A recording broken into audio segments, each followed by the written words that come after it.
দেখতে দেখতে ঈদ কিন্তু চলে গেল। এই ঈদের কটা দিন এত ব্যস্ততার মধ্যে ছিলাম যে কি বলবো, একা হাতে সব কিছু করতে হয়েছে একা হাতে, যার জন্য কিন্তু আমি কোনো ভিডিও করার সুযোগই পাইনি। খুব ইচ্ছা ছিল জানো, ঈদের দিন কি করছি না করছি, গেস্ট আসলে কি করব না করব, সব কিছুই ভেবেছিলাম ভিডিও করব, কিন্তু আমি আর সুযোগ পাইনি। তা আজকে সন্ধ্যায় ভাবছি একটু ফুচকা বানাবো। এই ফুচকাটা কিন্তু সেই ঈদ থেকেই তৈরি করে যাচ্ছি।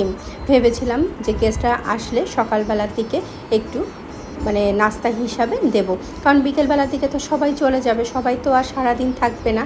সেই জন্য ভেবেছিল যখন যে আসবে সাথে সাথে কিন্তু দিয়ে দেব, কিন্তু সে আর হয়েই ওঠেনি। আমি কিন্তু ঈদের সময় ফুচকার সমস্ত সব কিছু আলু টালু সব রেডি করে রেখেছিলাম, কিন্তু সেই কাজের তাড়ায় আমি ভুলেই গিয়েছিলাম যে গেস্টদের সামনে ফুচকা দেব। সে আর ফুচকা দেওয়া হয়নি। তাই ভাবলাম যে আজকের সন্ধ্যায় আমরা নিজেরাই ফুচকা খাই।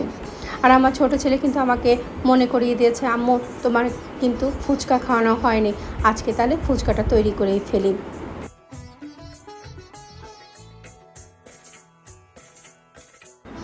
আজকেও আমার বাসায় গেস্ট এসেছিলো, তাদের জন্য ভেবেছিলাম ফুচকাটা রেডি করি, সেই জন্য আলুটা রেডি করে রেখেছিলাম। এর মধ্যে ওরা চলে আসলো, গল্প করতে করতে ভাবলাম যে টকটা রেডি করে ওদেরকে দিয়ে দেব, কিন্তু ওরা আর ফুচকা রেডি করতে দিল না। ওরা বললো যে আমরা শুধু গল্প করতে এসেছি, আমরা আর কোনো ফুচকা খাবো না, কোনো কিছু নিয়ে ব্যস্ত হবেন না। সেই ফুচকাটা তৈরি করা হলো না। তারপরে ওরা চলে যাওয়ার পরে ভাবলাম আমরা নিজেরাই ফুচকা খাই। আর আমার দুই বাচ্চা কিন্তু ফুচকা খুব পছন্দ করে। ফুচকার রেসিপি তো তোমাদের সবারই জানা আছে, সেই জন্য আর সেইভাবে আর আমি বললাম না। তারপরও আমি যেভাবে টকটা তৈরি করেছি সেটা বলে দিচ্ছি।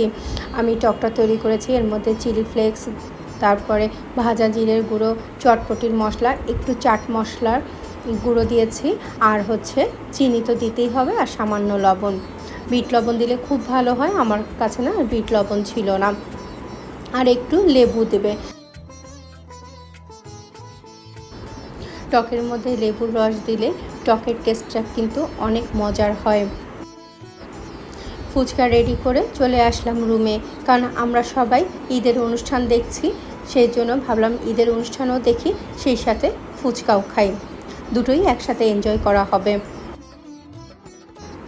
অনেক দিন পর ফুচকা খেলাম, সত্যিই খুব ভালো লাগলো।